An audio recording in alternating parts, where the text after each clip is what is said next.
Hey Vanessa, great question. Let me start with this thing. These are screenshots from an account called Visualize Value on Twitter. If you see here, the truth is always bigger than how we perceive it. And it obviously depends on where we are standing. A product manager might see the same truth as different from how a sales guy might see it. Same idea here. What is in the mind and what is spoken and what is eventually heard, it keeps getting smaller, it keeps getting less. So with that in mind, my feeling is that product marketing and product management, if they are looking to gather information from customer facing teams, we will need a way to hear the customer directly. And we cannot do it for every single customer touchpoint interaction um, directly. So we need to rely on some technology. So here I'm referring to a technology platform called Gong, and I'm sure there's several other of this kind. And what they do is that they transcribe, record, and transcribe all um, customer interactions. So in this case, your customer facing team member, support or sales engineering, they can be speaking with your prospect or your customer, and they're having a conversation with them. Now, this context is very valuable.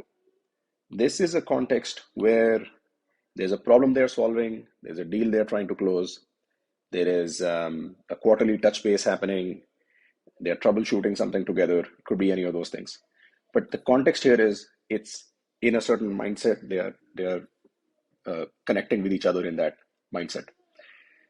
But when you try and speak with customers at, say, events and roundtable, etc., there's information and clients and enterprise architects or similar other people who have taken the time to give feedback on what they go to events for. You'll see that they go to events for learning. So they say we are in a learning mode. We want to see what people are doing, and they are there to network with their peers.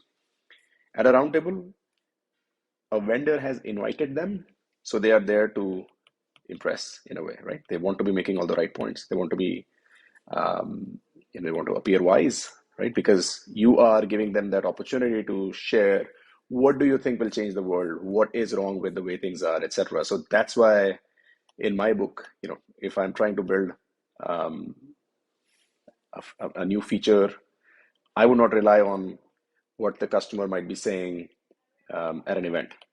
That's just my sense of this. Same idea here on the roundtable. It is valuable for so many other things, but not for the purposes of um, feature requests per se. So going back to this, how can you get what you need out of a customer interaction? So there's an opportunity here where you can feed in some questions to your customer facing teams, and those need to be questions which can sort of organically come into the flow. So you need to be obviously cognizant of it. But what do you ask, right?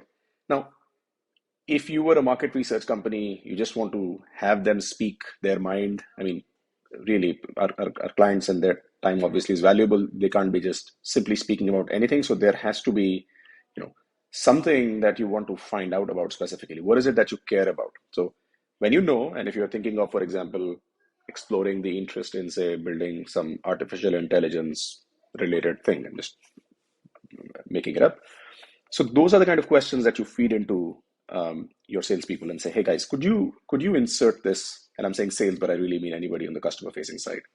So they ask those questions, and then you might hear some feedback, valuable or useful or not. But this is exactly what you were trying to do. You were trying to find out how some customers think about things. So this view, when it comes back to you, is coming back um, hopefully unbiased, right?